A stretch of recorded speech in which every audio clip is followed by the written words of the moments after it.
Kali ini kita akan membahas tentang bagaimana kita menemukan gagasan pokok dalam suatu paragraf. Nah, apa itu gagasan pokok? Mengapa kita harus mempelajari ini? Karena di setiap ujian kita pasti menemukan model soal yang seperti ini. Jadi gagasan pokok itu mempunyai istilah lain, yaitu ada gagasan utama, ide pokok, maupun pokok pikiran. Itu semua adalah dari satu istilah yang sama. Jadi kita tidak perlu bingung dalam memaknai atau memahami soal tersebut. Nah, gagasan pokok itu apa? Gagasan pokok adalah inti dari suatu paragraf. Nah, gagasan pokok itu letaknya ada di kalimat utama. Nah, suatu paragraf itu terdiri atas dua, yaitu kalimat utama dan kalimat penjelas.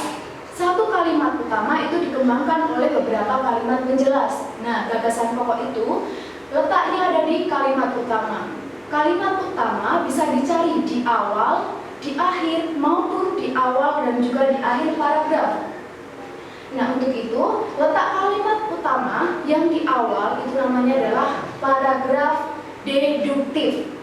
Yang kedua adalah paragraf induktif. Nah, tips untuk menghafalnya yaitu kalau deduktif itu ingatnya adalah depan, selebihnya itu adalah induktif. Oh, adalah kalimat atau gagasan pokok yang letaknya di akhir paragraf. Jadi kita hanya cukup menghafal satu saja. Pasti yang kedua kita pasti sudah hafal. Seperti itu. Selanjutnya adalah kita mempelajari tipsnya dulu. Kita harus bisa memahami teks tanpa dengan membaca secara keseluruhan. Gimana caranya? Yang pertama yaitu kita harus mengetahui pola yang terdapat dalam suatu paragraf. Apakah pola itu dari umum ke khusus atau khusus ke umum?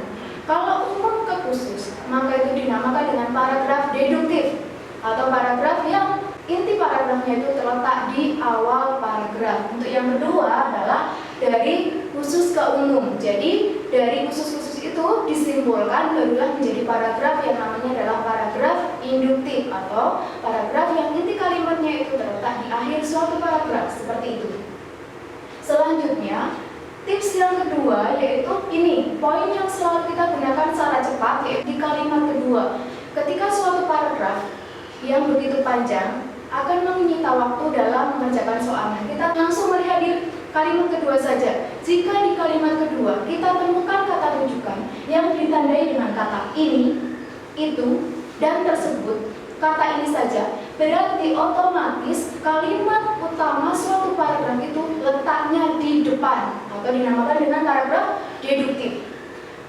Yang kedua yaitu terdapat pengulangan bunyi. Dari pengulangan bunyi maupun kata atau frasa dari kalimat pertama. Jika di kalimat kedua itu terdapat pengulangan bunyi, otomatis juga itu dinamakan dengan kalimat atau paragraf yang dikembangkan dengan paragraf deduktif. Seperti itu. Nah, untuk contohnya seperti ini. Kita ada teks dari suatu paragraf. Di sini ada satu paragraf yang terdiri dari satu kalimat utama dan beberapa kalimat penjelas. Dimulai dari pendidikan moral sudah semestinya diterapkan lagi dalam kegiatan proses belajar dewasa ini, sebab anak-anak zaman sekarang sudah semakin jauh dari nilai moralitas. Kalimat kedua dilihat, hal ini bisa dilihat maraknya kenakalan remaja dan pergaulan bebas yang mereka lakukan.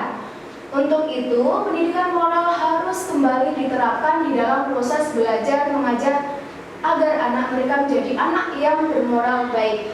Dilihat di sini, di dalam teks terkait dengan pendidikan moral, di kalimat kedua itu ada kata ini, maka kata ini menunjukkan kata rujukan yang berarti tanpa kita membaca secara keseluruhan kita tahu, oh di kalimat ini atau paragraf ini menggunakan paragraf deduktif, yaitu otomatis gagasan utamanya terletak di awal paragraf, seperti itu. Yang kedua yaitu selain tadi menggunakan adanya kata rujukan, juga adanya pola hubungan yaitu dari umum ke khusus. Umum yang terdapat dalam teks tadi itu berkaitan dengan pendidikan moral yang semakin jauh dari nilai moralitas yang ditunjukkan oleh anak-anak remaja saat ini.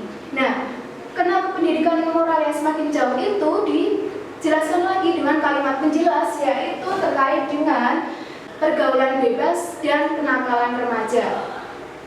Jadi bisa kita lihat secara otomatis dilihat dari bentukan dari kalimat kedua, seperti itu. Untuk memahami tadi paragraf deduktif, induktif, dan juga yang campuran, kita hanya perlu 2 tips. Yang pertama, kita harus mengetahui pola suatu kalimat, dan yang kedua, kita harus langsung membaca. Di situ ketika ada kata rujukan, maka kita harus tahu bahwa kata rujukan itu sebagai bentuk atau kunci kita. Tanpa membaca suatu teks, kita tahu letak dari suatu kalimat atau gagasan pokok itu letaknya bisa di awal, di akhir, maupun campuran.